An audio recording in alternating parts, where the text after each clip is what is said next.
Have it. 6 to play. Booker. This is for the win. Got it. Bases. So Kobe will dunk, and then so will the other two. Then they'll do it one more time. Oh, between the legs. Got to get it in. Here's Luka. Gets it away. It's good. A Doncic.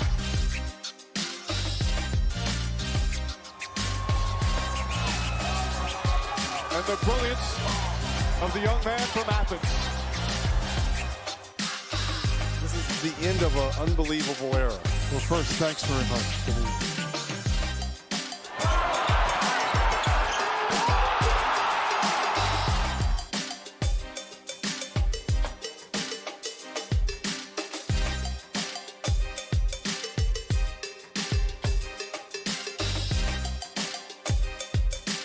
Ben Golliver with the Open Floor Podcast. Hi, I'm Kristen Ludlow with NBA Inside Stuff. I'm OG Anunoby of the Toronto Raptors. Hey, I'm Elena Delanon, and welcome to the Double Clutch. Double Clutch. Double Clutch. Double Clutch Podcast.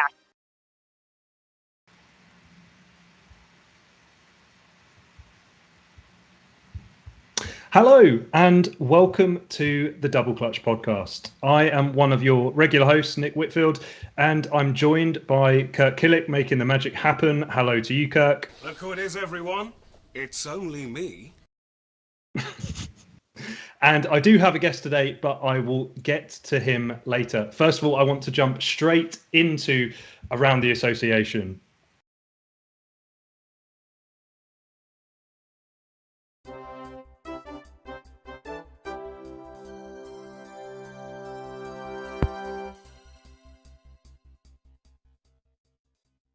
Now, a little bit different tonight. Other than try and fill entire off-season's worth of news into this segment, I'm actually going to do something of a double clutch update. If you're a regular listener or viewer, then you may have noticed over the off-season that Double Clutch took a hiatus of sorts. You may have been sad about this. You may have enjoyed the space away from us, but that would make us very sad indeed. But if I can keep it 100 for the start of this show, I want to be very open and transparent with what's happening at Double Clutch currently, what you can expect moving forward in the near to mid future. Our time off over the summer was partly down to some of us feeling a little bit burnt out with everything that's entailed in keeping the behemoth that Double Clutch has become running. It was partly not wanting to do shows for the sake of shows with reduced news and stuff to react to over the off season. Double Clutch is one of, if not the longest running NBA podcast in the UK. As many of us have progressed into more senior jobs and as real life adult commitments have become more significant, it's become more and more difficult for us to keep every aspect of Double Clutch running as it has done for so long. We've also had something of a changing of the guard at Double Clutch. Regular contributors Hugh Hopkins and Josh Coyne recently decided to take a step back from Double Clutch to pursue other things and free up the time. Matthew Wellington, a Double Clutch founder and legend of the show, who listeners will probably never even know the full extent of the work he's put into DC behind the scenes over the years, with the website, maintaining audio quality on our podcast, and the editing, design work, and so much more. Matt is really focusing his time professionally currently, hasn't had the same amount of time as previously to put towards Double Clutch. We do hope to have Mr. Wellington back one day soon. Mike Miller, a stalwart and absolute anchor of the show for many years, is admirably and quite rightly focusing on being a dad for the time being. We're hoping to have Mike back whenever he's ready. Tom Hall of Fame has also been struggling for time lately. So, well, in terms of main contributors over the past few years, that kind of just leaves me. So unlucky, folks. First of all, I'd like to, on behalf of everyone at Double Clutch, thank Josh and Hugh for everything they've done over the years. Both are incredibly knowledgeable and gifted basketball storytellers. Double Clutch has been very lucky to have these guys. I can't state enough that if you don't already, give those guys a follow on all of the social medias. Check out on the Double Clutch site and elsewhere the work these guys have produced, because you definitely will not be disappointed. So let's talk near term. We're kicking off the season tonight. I'm actually lucky enough to be going on holiday for the next couple of weeks, so there's a real chance we may miss a couple of weeks, but I promise we'll be right back and we'll build up the consistency that you're used to.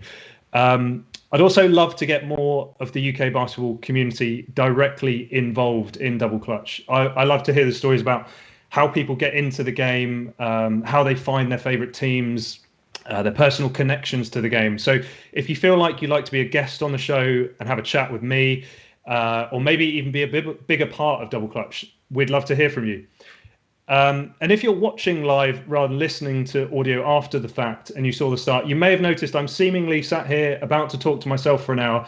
But believe it or not, we do actually have a guest tonight.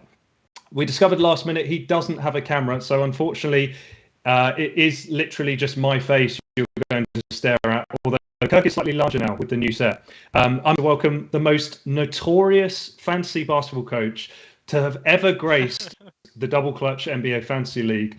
Hearts around the UK collectively drop when they see his name appear in a trade request. I took perverse enjoyment at pipping him to a Giannis jersey from Hoopin' and Luton as he dallied on his purchase decision like Mike Miller did the time I pipped him to a jersey too. It turns out I may just be a terrible person. But I am, of course, referring to huge Milwaukee Bucks fan Richard Hunt. Welcome to the show, Rich. How's it going? I'm well, thank you. How are you, Nick? I'm very, very good. So let's hear a bit more about you. Tell me a bit, like, how did you get into basketball? I know, like, you've mentioned before you lived in Australia and stuff. Did that play a role, or how did you get into the sport? It started, honestly, with my family. My family would occasionally watch the games while I still lived in the UK originally. Don't know why I was up so late, but I did. And to be honest, it kind of became more of a hobby when I grew up. I got into more of like following basketball, and then I moved to Australia. It was a lot more easier for me to watch games because it was early in the morning. I could watch games before school, and I could watch like the Bulls and stuff like that. But that was like, I think that was the 2012-2013 season, but I really got into it. So I watched a lot of the Heat. I watched a lot of the Spurs, the Bulls. It was just amazing, honestly, to be honest with you. Yeah, I've noticed whenever I've been in Asia, for example, my wife hated me on our honeymoon. We were in Vietnam, and the such convenient NBA tip-off times meant I watched a lot of NBA basketball on our honeymoon. So I can completely get that. And you're a Milwaukee Bucks fan, which is really interesting because, and it may be age correlated, but I don't know many Bucks fans. So how did the Bucks become your favorite team? Honestly, it was a bit weird for me. As I said, like the 2012-13 season was really weird for me because obviously the Spurs, the Heat, the Bulls, for some reason in Australia, they were showing a lot of Bucks games randomly because obviously it's an Eastern team. They obviously chose the more earlier games. And yeah, I just watched a lot of them. And I kind of had the opportunity to pick between obviously the Lakers, the Bulls, the Celtics and stuff like that.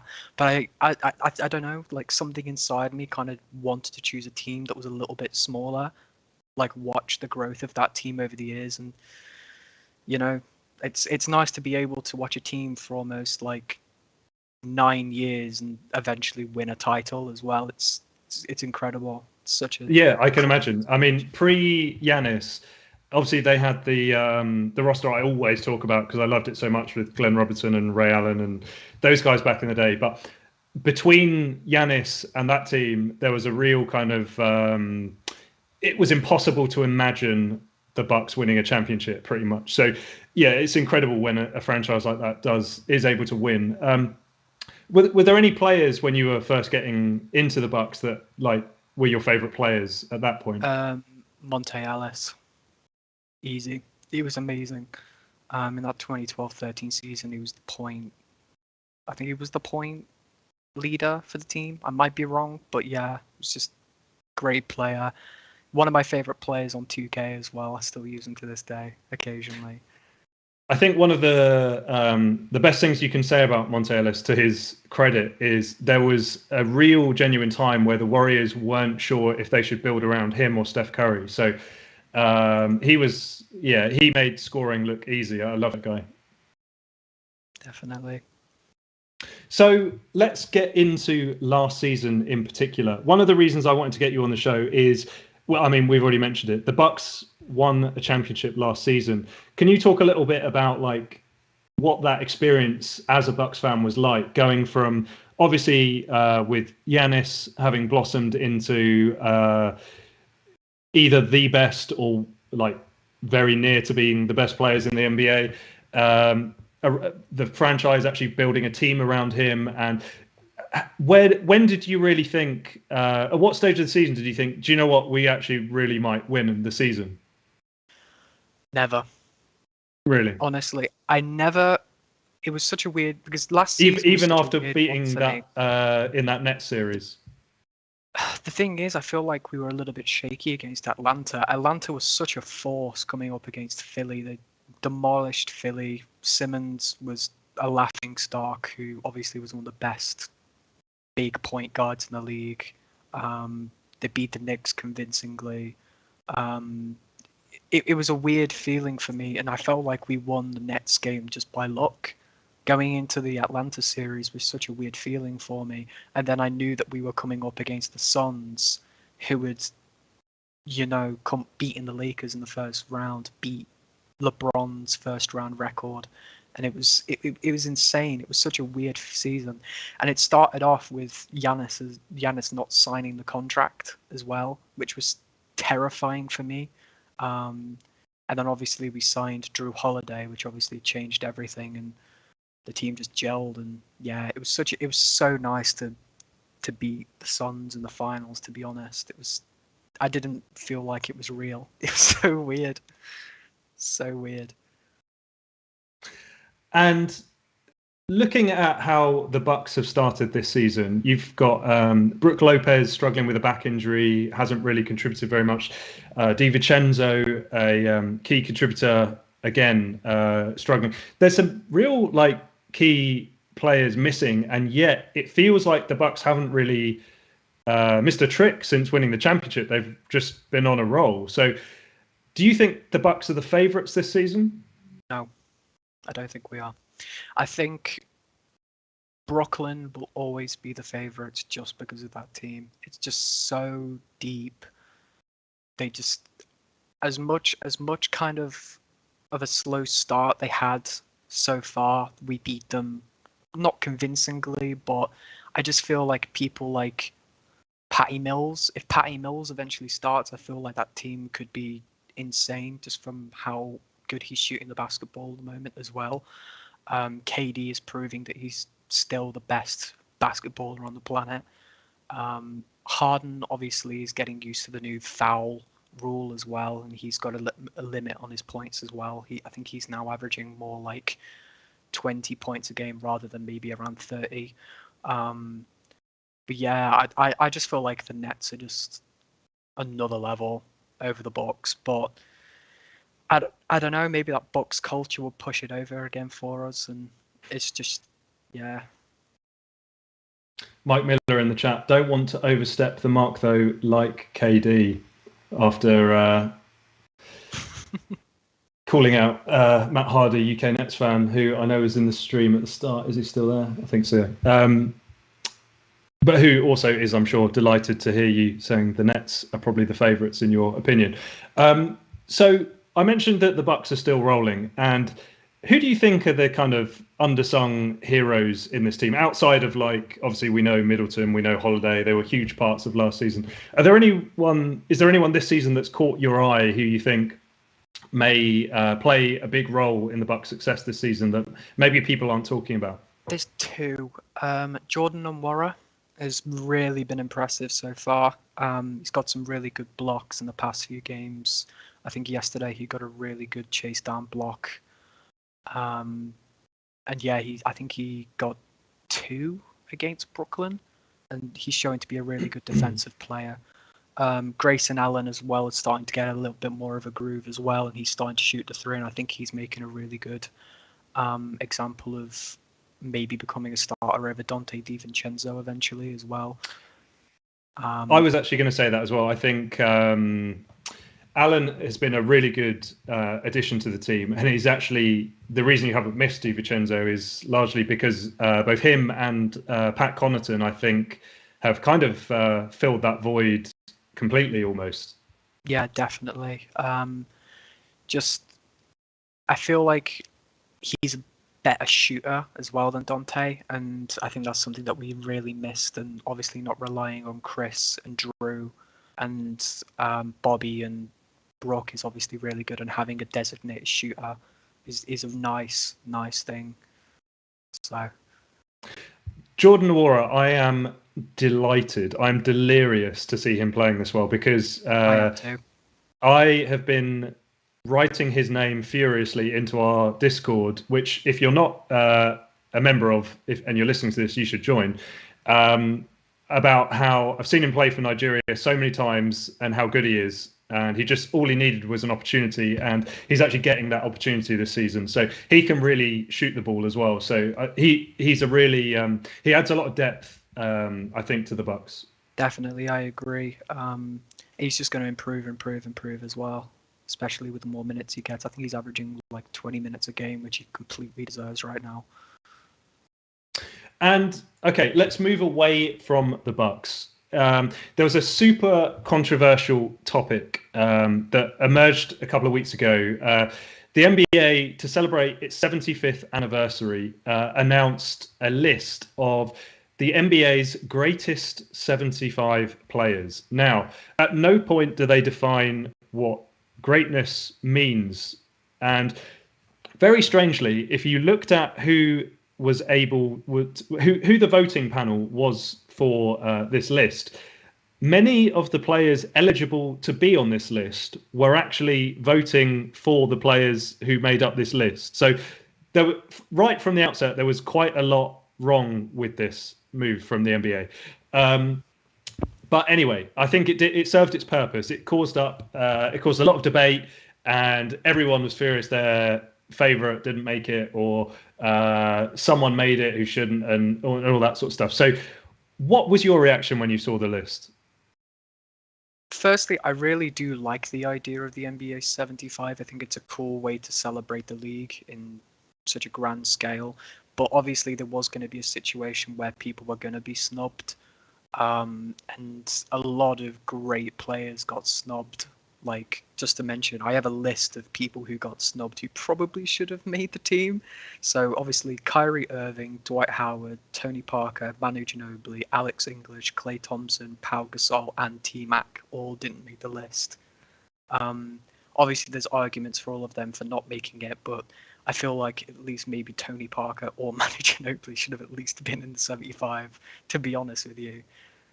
Well, the thing that annoyed me as well is in some ways they did cheat, because it was actually 76 in the end, the list. It wasn't even 75. They had 70. They didn't even force the voters to choose between the two at the end who were tied, which annoyed me. Who was the 76?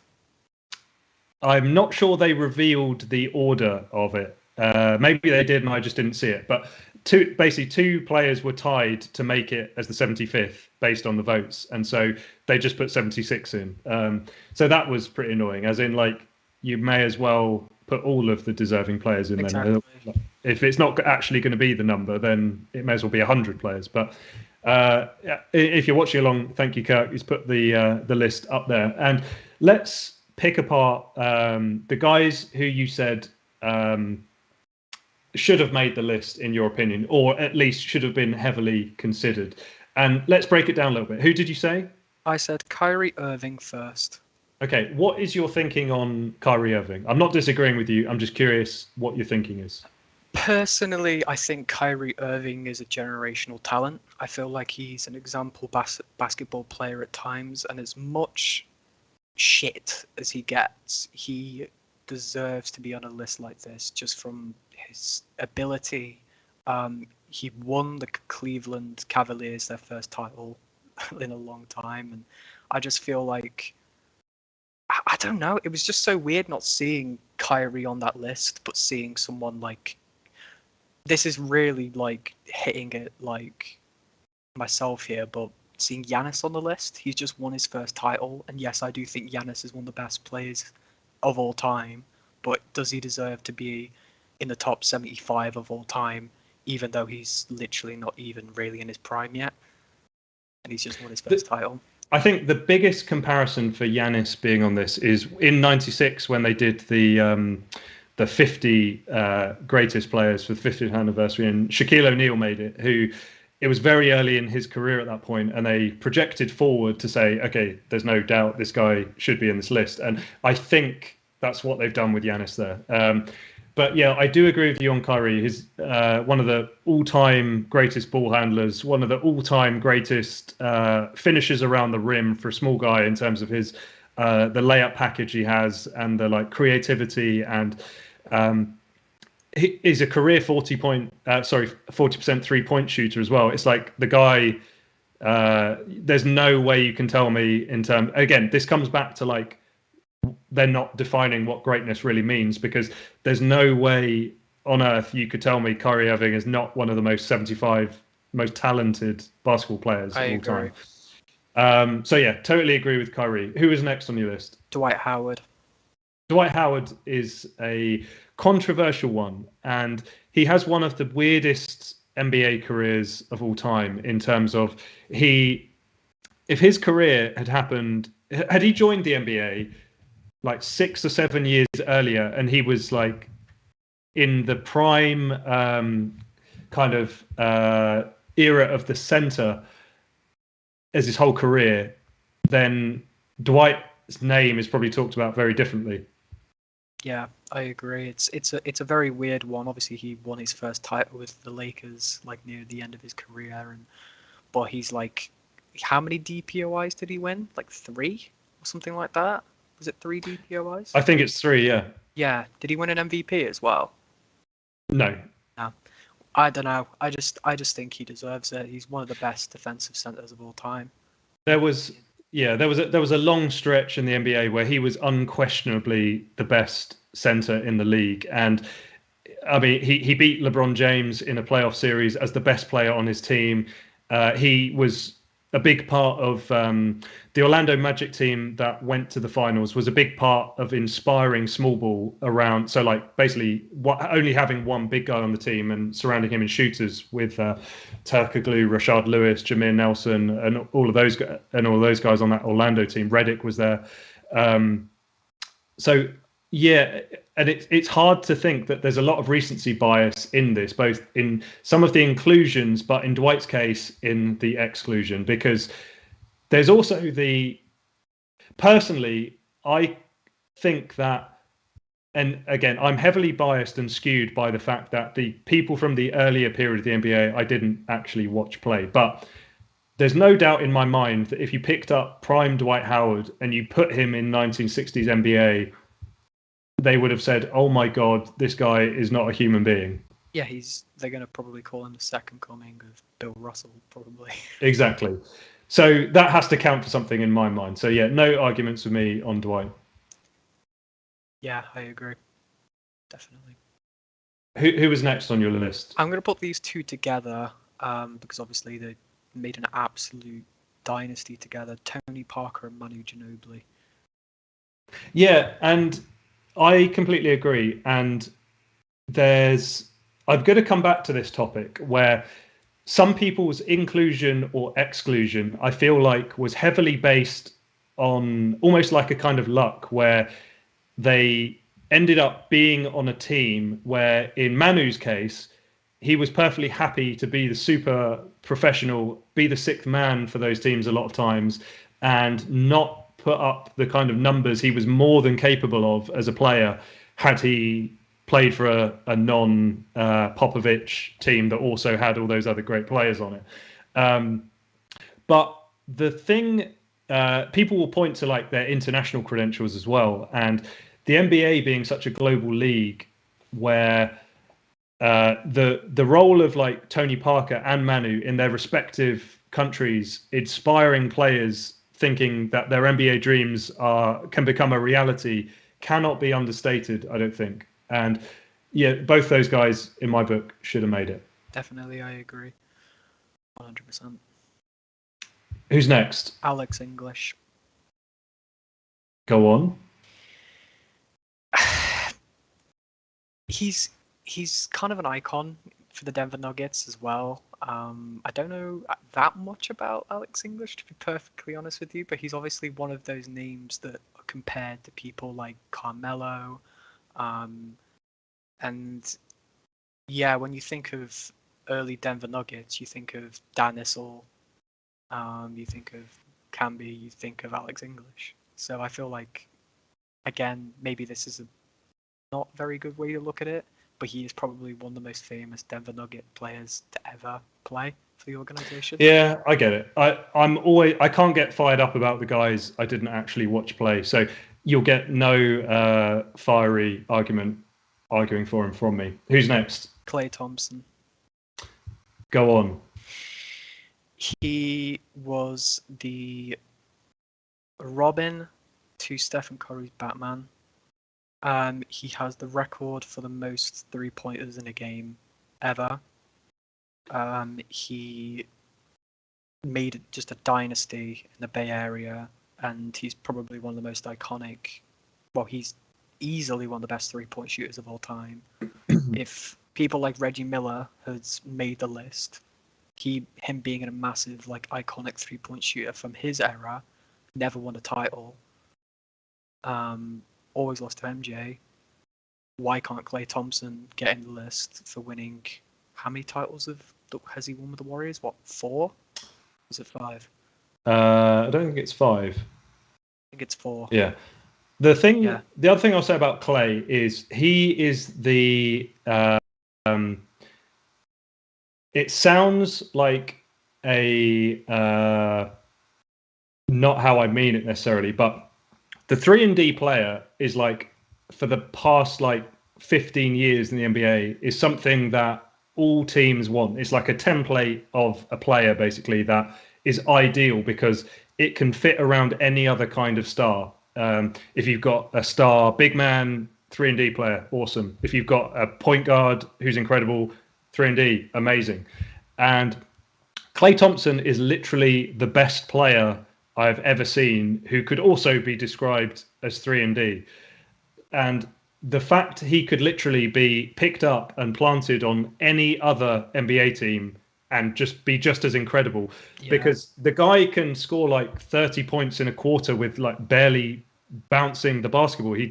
His usage doesn't even need to be that high to score that amount, and that's a really unique skill in itself. And so Klay should have made it. Has also one of the most iconic moments in finals history, absolutely fucking up his leg and then coming out, shooting his free throws and coming back to the locker room.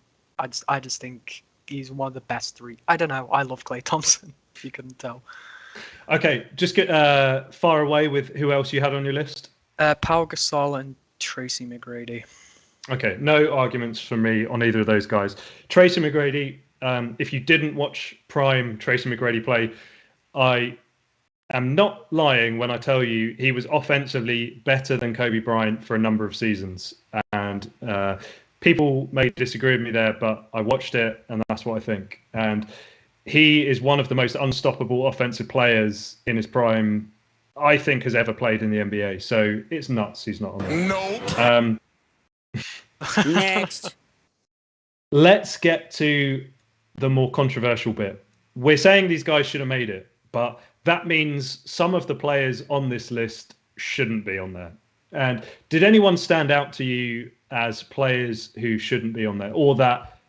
And let's preface this: we're not coming out with hot takes here. Anyone on this list or within a shout of getting on this list is one of the greatest players in NBA history. We are not saying these are bad basketball players, but there can only be so many on the list. So did anyone stand out for who you probably would have taken off in favor of one of those people you talked about putting on?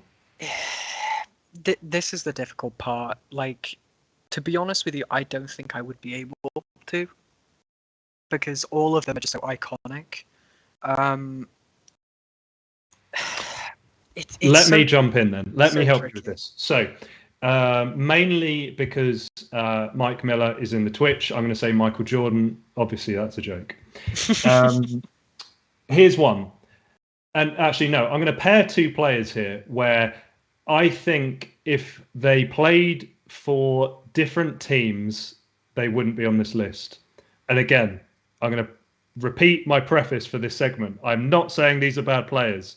I'm just saying I think Anthony Davis, if he's still a New Orleans Pelican and they're probably not much better than they currently are, because let's face it, the Pelicans did nothing while he was there.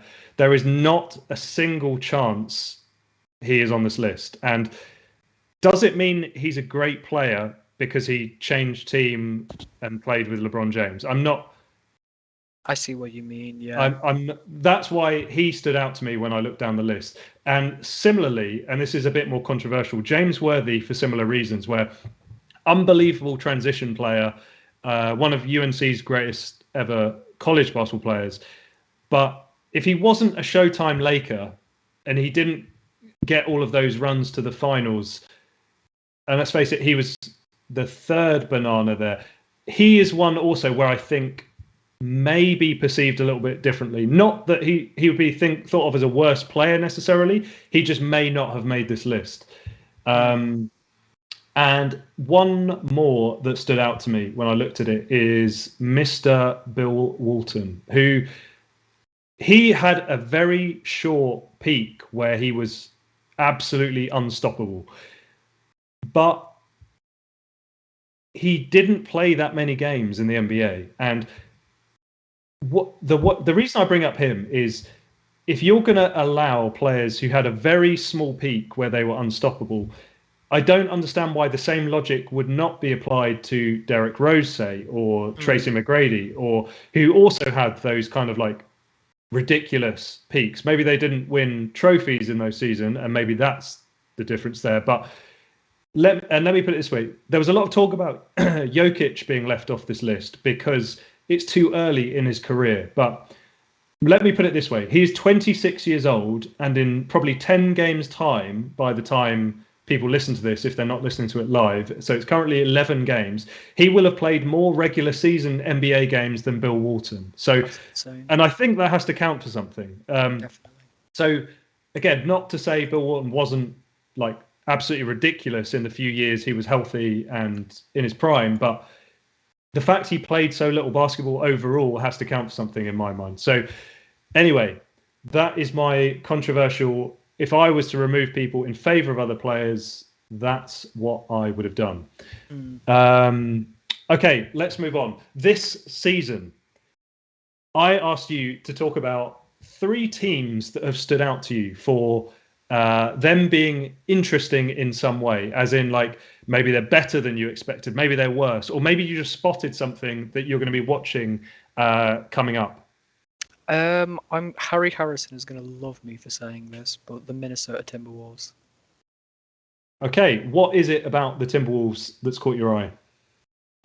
They just look like, obviously because Cat is actually healthy and he's playing really good basketball. Anthony Edwards is proving to be an amazing number 1 pick.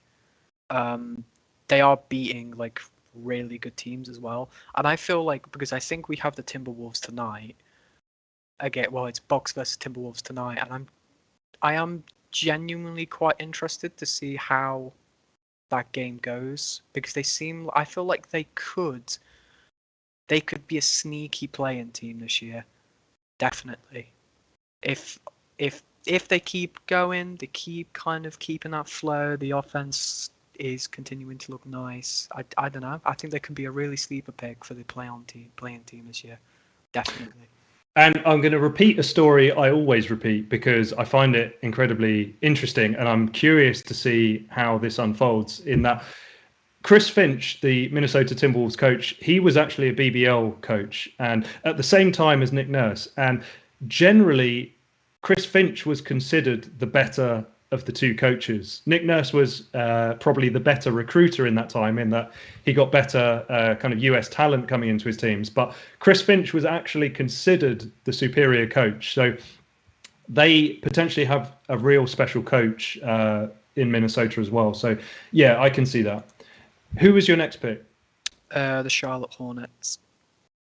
And why Charlotte? Honestly, I absolutely love LaMelo. I love Miles Bridges. It's just a fun team to watch, isn't it? It's a young team. They're playing great basketball. Is it the first time in franchise history that they've won 4 games in a row without losing? That is definitely not true. Is it not? No, it can't I be. I read something. I haven't fact checked it, but that literally can't be true because they used to be good many years ago. They just haven't been good for a long time. So I can't imagine they've never won 4 in a row. Someone may have to fact check that, but I read something on Twitter that was the case. But yeah, they look really good. I think their offense is nice. I don't know, they just look fun, and I feel like they're going to really shock people this year. Definitely. Yeah, Miles Bridges has looked incredible. His development, obviously, you can't talk about this team without talking about LaMelo. That goes without saying. He's been unbelievable. And it's really hilarious looking back, actually, how I'm very confused why there's flying pants on fire. That's what on the I screen. was thinking. If you're listening to the audio version of this, we sound insane, but okay. Yeah, it's really funny actually to think that there was any doubts at all about LaMelo's ability to play in the NBA. Looking at him now, where he's actually quite a unique player, and the other person who I've enjoyed watching, not only because he's on my fantasy team, but Gordon Hayward looks incredible. Definitely. Mason Plumlee also has fit into that team really well as well. Great team. It's just great team in general. Also on my fantasy team, so I have also enjoyed the Hornets immensely. Who's your third team that's caught your eye? The Chicago Bulls. Okay. When the trades for this team came through, I was like, this team's going to be a problem. Like they are going to be really good. They have an amazing coach as well. Lonzo just looks amazing, is running the team really nicely. Zach LaVine, who I think just has does he have a finger injury now? I'm pretty sure he has a finger injury, but he's going to play through it. Has looked amazing as well. DeMar DeRozan's fit into the team really nicely. Vucevic is doing Vucevic stuff as well. So it's just a great team. Honestly, I've really enjoyed watching them too. So Chicago is also one of the teams I picked out, and here are the things I think about Chicago. So when I saw the roster they put together for this season, I saw the starting 5 and I was in love with it and thought, that's amazing. I can't wait to watch that. And then I started to question their depth a little bit, but Alex Caruso has been really, really good for them. Yeah. But here's the thing. Their schedule so far has been incredibly easy. They're 4-0 as we record this, but they haven't played a good team yet. I think they've played the Pelicans twice without Zion. So that was 2. As well. Yeah. And so they haven't been super tested. And if you look at their stats, they're among the leaders in 3-point percentage as a team, with some not historically great 3-point shooters contributing to that. So that could mean one of two things. It could mean that players like DeRozan, like Lonzo have actually improved, or that may correct itself over the course of the season. So those are things to look out for with the Bulls. And also coming up to play the Knicks, so probably a loss. Definitely. The second team I picked was the Cavs. And yeah, definitely. One of the things I was curious about was there was so much talk about Darius Garland coming into this season that I was expecting for him to just like put up insane numbers. And that hasn't quite happened. And Colin Sexton's also been really good. Ricky Rubio's probably strikes me as a really strange player in the NBA now, where no team seems to actually want him, despite him making every team he plays on a bit better. So that's a really strange one. And he was exactly what that team needed, because they're so young, and particularly in the backcourt, having Rubio as that kind of veteran playmaker allows the team as a whole to have a lot more coherence, so a lot more shape. And Evan Mobley's obviously been incredible. I think it was on the Bill Simmons pod I was listening to, where they referenced a stat that in 4 games he's challenged 72 shots, which is you look at him and he's incredibly long, but that is really impressive nonetheless. Kevin Love looks like he actually wants to be there again, which is nice. Jarrett Allen's playing incredibly well, which no doubt Nets fans will be a little bit sad to see.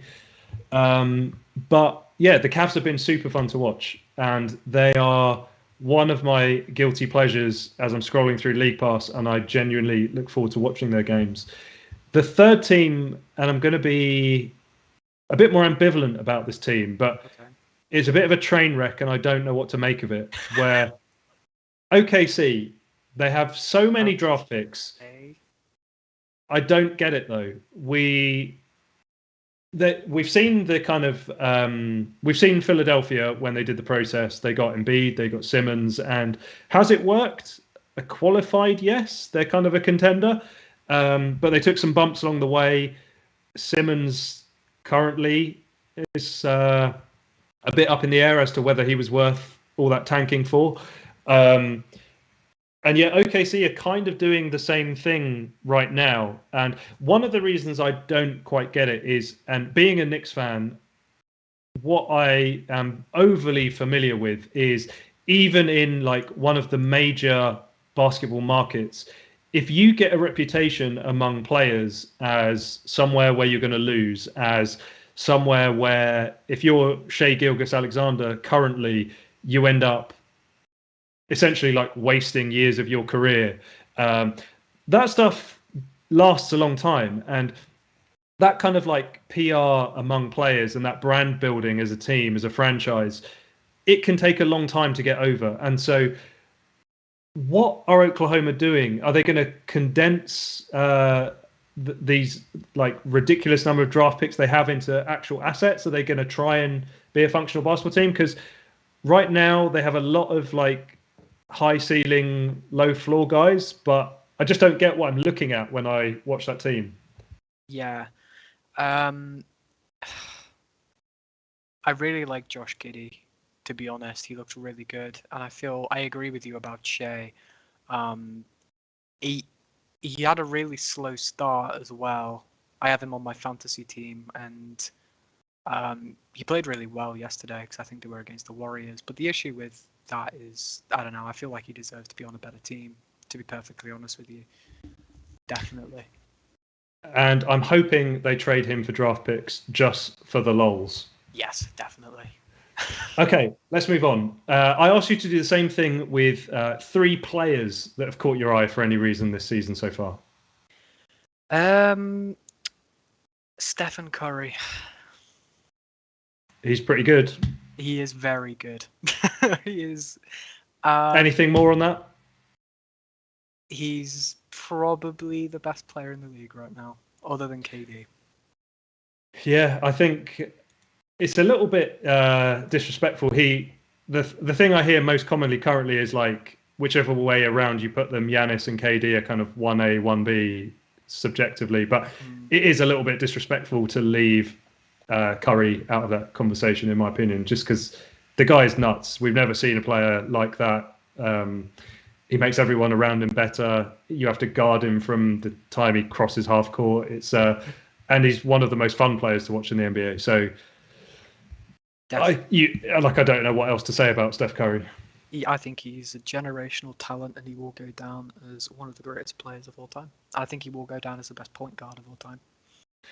Warriors also 4-0, so really curious to see if they emerge as genuine contenders come playoff time. Definitely. I think when Clay comes back, that team is going to be an I think bit of a hot take here. I feel like they're going to be a top 3 team in the West this year when Clay comes back. Definitely.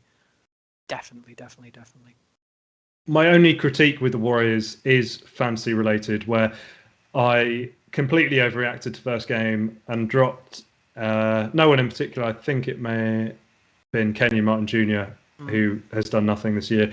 But I dropped him for Bielitsa because I got carried away by the first game, and then he has not done anything since. Although he looks like he fits well in their system, it was a bad move. Okay, who's next on your list? Miles Bridges. Okay, we already talked about him a little bit, and like how important he is to the Hornets' success. Anything to add on him? I think he's going to win most improved player this year. Yeah, that's a really good shout, actually. I hadn't thought of that, but yeah, I think might be looking at the odds on that, actually. Definitely. Who's your third? I chose, again, I feel bad for choosing this player, Lonzo Ball. I chose Lonzo Ball.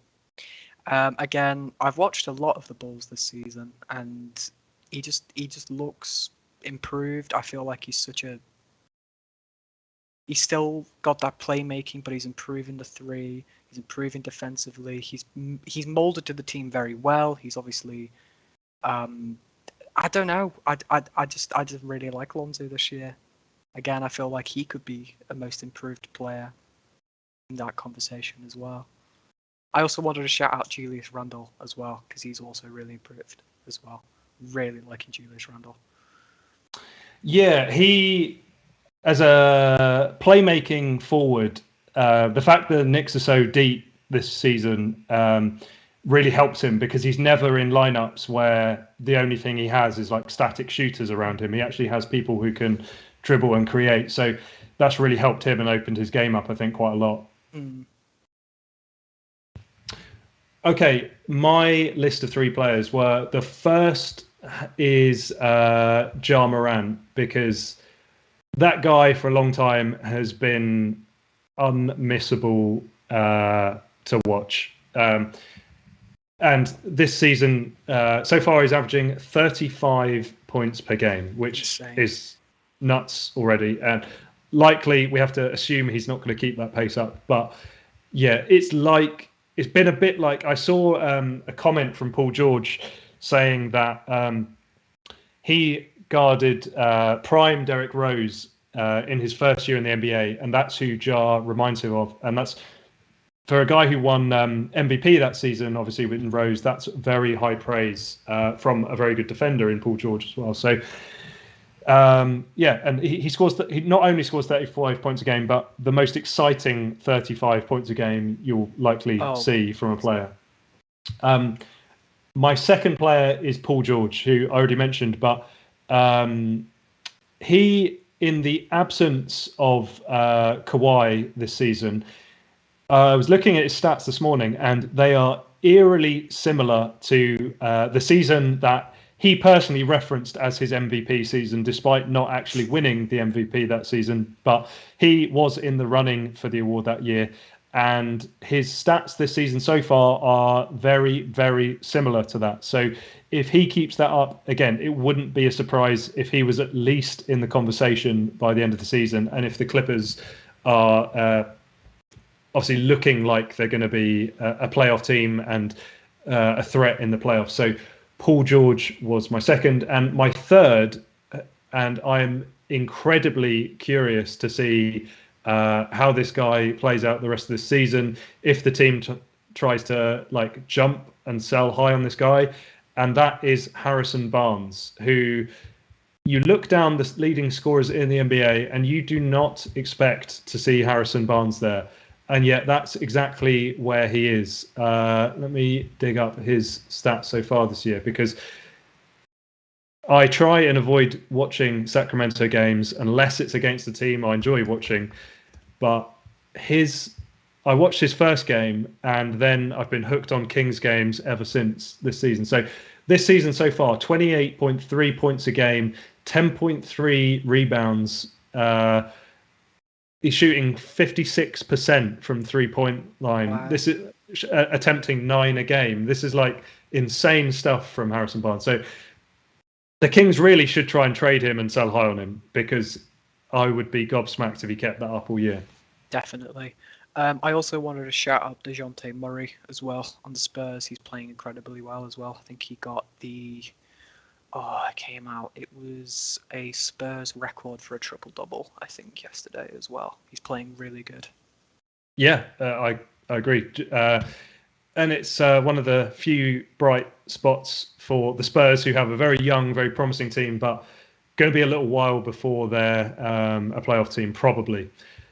And moving to the next segment, I've called this New Team Who Dis. And what I asked you was, who has it, of the players that have changed team, and there's been some real superstar names that have changed teams in the off-season, has anyone struck you as looking particularly good or particularly bad? Patty Mills for the Nets.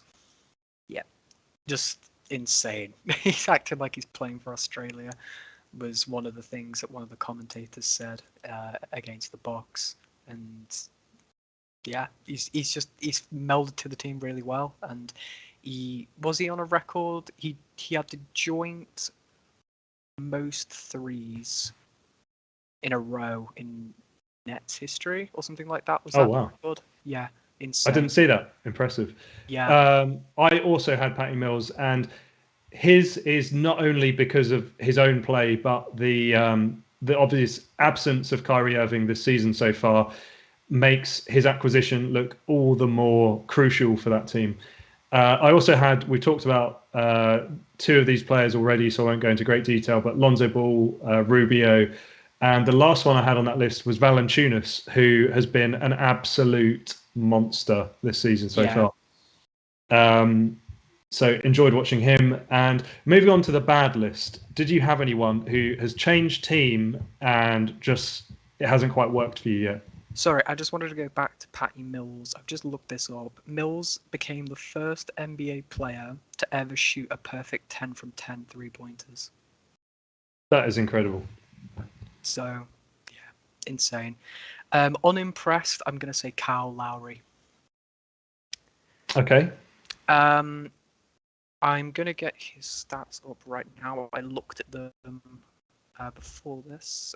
On a team that, honestly, I feel like he should be just absolutely dominating on. He is averaging 7 points a game, 1.5 rebounds, and 7 assists off 26.3 field goal percentage, and 16.7 from three as well, which is just not Kyle Lowry, to be honest. He's just you kind of have to think. The thing I think that may fix him is he shot the ball so poorly from three, and he's a good shooter on the whole and has been for years. So I imagine he's going to shoot the ball better. But yeah, he definitely hasn't been the Kyle Lowry we've been accustomed to seeing in Toronto for sure. Definitely. Did anyone else strike you on that list? Not really. I feel like. Okay, I have two. One, no one else will care about other than me, and that's Reggie Bullock, who was a huge part of the Knicks' success last season, moved to Dallas, and in theory should have been a very good fit there.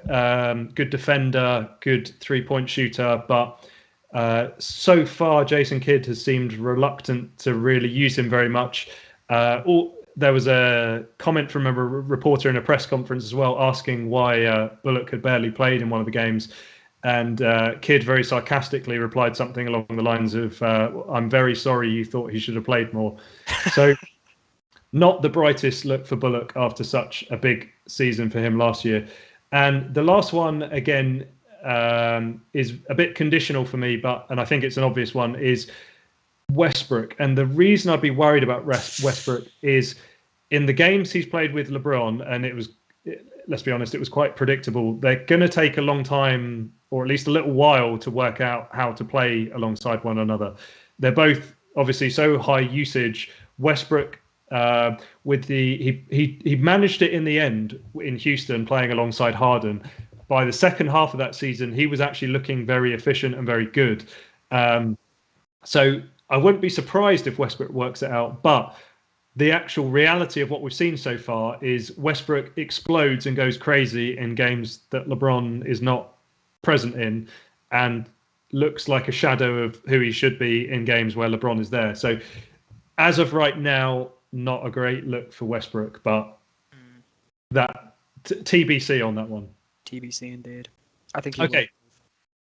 This is clearly my favourite segment of the show. We're moving to Nothing But Knicks Silly Nonsense. Nothing but Knicks Silly Nonsense. Okay, with Halloween upon us, I have a double-barreled nonsense question this week. And before I ask you the question, there is a correct answer to these, so I will judge you. Okay. So there's two questions. This is the first one. Which personality from the world of basketball do you think, if tasked with creating a Halloween costume from scratch, would do the best job, and why? What would they dress as? I didn't necessarily I may have thought about this question a little bit wrong. I said Kawhi, and you're going to be like, why? I feel like he's a fun guy. He is a fun guy, definitely. But I feel like he would pull off Michael Myers quite well. Yeah, he doesn't say anything, so. And yeah, I feel like he'd do the scary staring thing quite well. I can see that. To be honest. He's also got the perfect hands for wielding weapons of any description. So yeah, I can see that. And secondly, if you personally had to dress as a personality from the world of basketball for Halloween, who would it be and why? Well, I kind of, again, thought, obviously I don't have the height to be a basketball player, but I have quite a large beard. So I have two from the basketball world and one from a movie that I enjoy, and they're a bit memey. I chose Jonas Valanciunas because I feel like the man has got a lovely beard. I said Chris the Birdman Anderson because I feel like I could pull off a beard and a mohawk. And finally, I said Bill Murray at the end of Space Jam. I feel like would be a pretty cool Halloween costume. Nice. Great answers. And unfortunately, I did say there was correct answers to these questions. And so now I'm going to reveal that it was in fact a trick question. And the answer to both of these questions is in fact Boban. And in the first question, Boban would go as Boban. And in the second, I would go as Boban. So those were the correct answers to those questions. Better luck next time. Okay. Let's talk a little bit about the Discord and what's been happening. It's all been we've already been talking about a little bit. The Fantasy League has been pretty nuts, and people have been kicking off about it already. We've yet to see a huge amount of trades, and let's talk about that. Why have you not been making your trademark trade requests? I said at the start of the season that I would be a little bit more hesitant when it came to these kind of trades. I feel like people know me a little bit more. They know a little bit of how I work. I did offer a few trades. I offered Embiid for Giannis. I don't know if that was fair. And I offered Embiid for, I think it may have been Luka. These are juicy trades. I'm enjoying this. They were declined. In due haste. But I am planning to maybe send a few trades in the next couple of days just to see how things are. I have openly said that Shea Gilgeous is on the chopping block. So wow. Yes. Okay.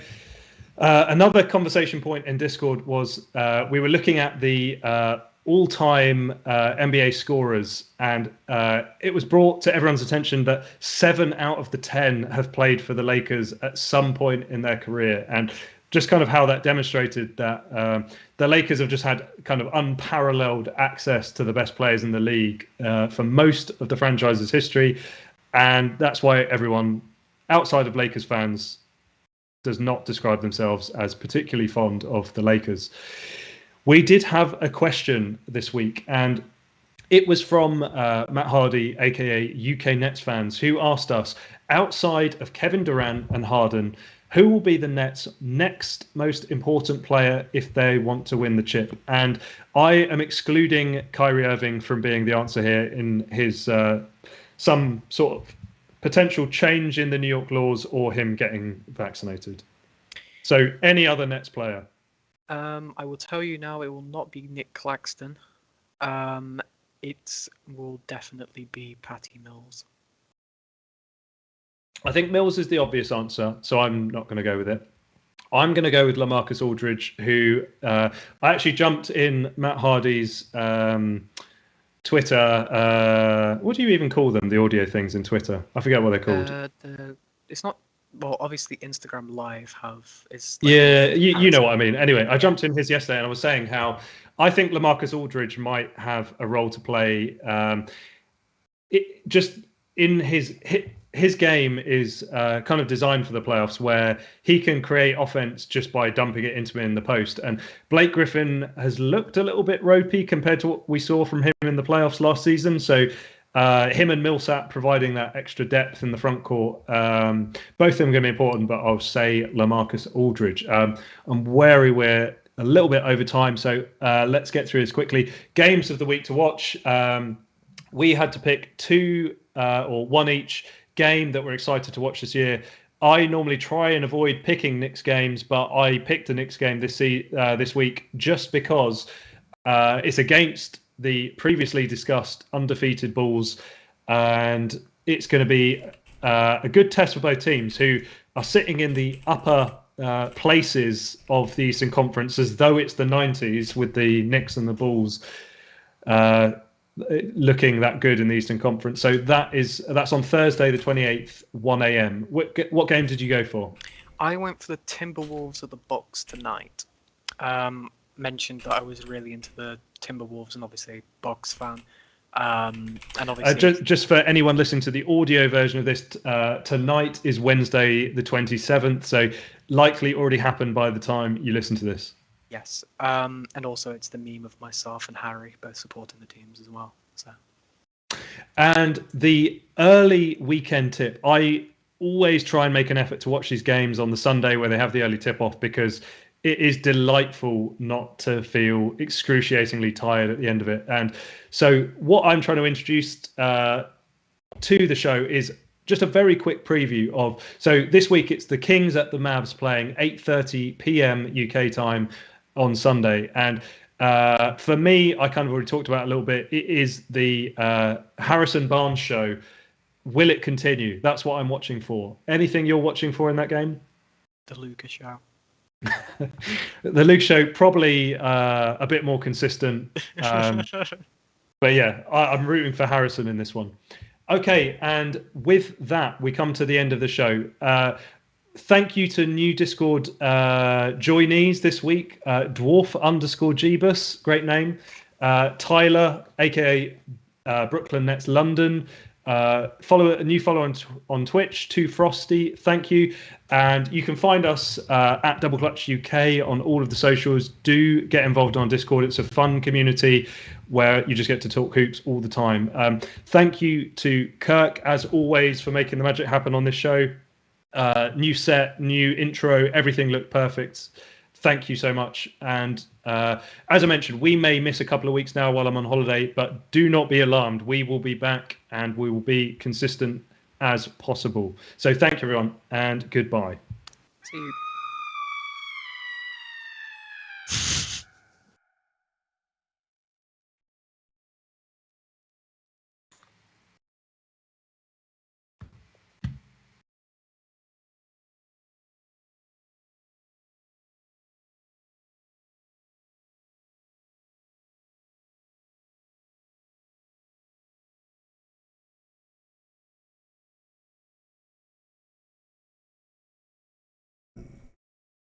That's it. I'm scared to talk in case it was still live. Thanks. Good. I don't think it's controversial to say you definitely prepared better than Harry did his last time.